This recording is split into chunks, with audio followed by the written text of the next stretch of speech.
ঢাকা বিশ্ববিদ্যালয়ের অধিভুক্তি বাতিল হওয়া ৭টি কলেজের সমস্যা আলাদা রকম। আলাদাভাবেই সেগুলো বিবেচনায় নিচ্ছে উচ্চ পর্যায়ের বিশেষজ্ঞ কমিটি।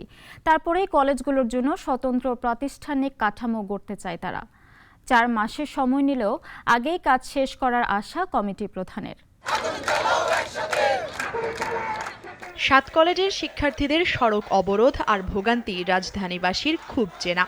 শিক্ষার্থীদের দাবি, অধিভুক্ত থাকার কারণে তাদের সমস্যা অনেক, তবে আত্মপরিচয়ের সংকটই এখন প্রধান কারণ। তাই ঢাকা বিশ্ববিদ্যালয় থেকে আলাদা হতে মাঠে নামে তারা। বিগত সরকার ৭ বছর ধরে জিইয়ে রেখেছিল এই ৭ কলেজের সংকট। শিক্ষার্থীদের আন্দোলনের তোপে গত ৩০ ডিসেম্বর উদ্যোগ নেয় অন্তর্বর্তীকালীন সরকার। ইউজিসি চেয়ারম্যানকে প্রধান করে উচ্চ পর্যায়ের বিশেষজ্ঞ কমিটি গঠন করে শিক্ষা মন্ত্রণালয়। লক্ষ্য ৭ কলেজের জন্য স্বতন্ত্র প্রাতিষ্ঠানিক কাঠামো দাঁড় করানো। গত প্রায় ২ সপ্তাহ ধরে কমিটির কর্মপরিকল্পনা স্পষ্ট না হলেও শিক্ষার্থীদের সঙ্গে নিয়মিত বৈঠক করছে কমিটি। ইউজিসি চেয়ারম্যান ও কমিটি প্রধানকে তারা জানিয়েছে নিজেদের প্রত্যাশা।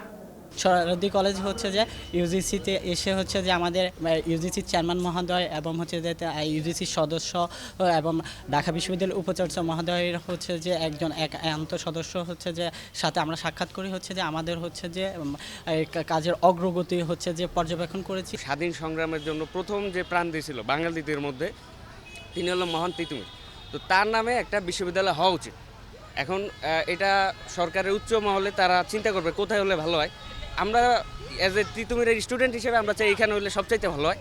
আমরা এখনো কমিটিটা রূপরেখা তৈরি করবে বিশ্ববিদ্যালয় এবং কিভাবে এই ৭ কলেজের সমস্যাগুলো সমাধান করা যায় এবং আমাদের প্রশাসনিক কাঠামোটা ঢাকা বিশ্ববিদ্যালয় থেকে আলাদা করে কিভাবে আমাদের একটা স্বতন্ত্রভাবে স্বায়ত্তশাসিত বিশ্ববিদ্যালয় করা যায় সেটা নিয়ে কমিটি গবেষণা করবে।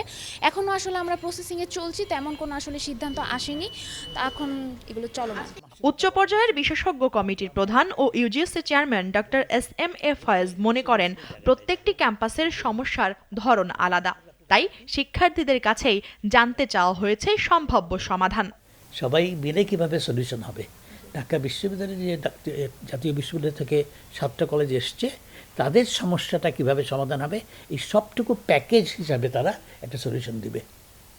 এই in half an hour time তারা লিখিতভাবে একটা সমাধান দিবে। ওটা নিয়ে রাখবো আমরা, তারপরে সবার এই সাজেশনগুলো নিয়ে আবার বসবো।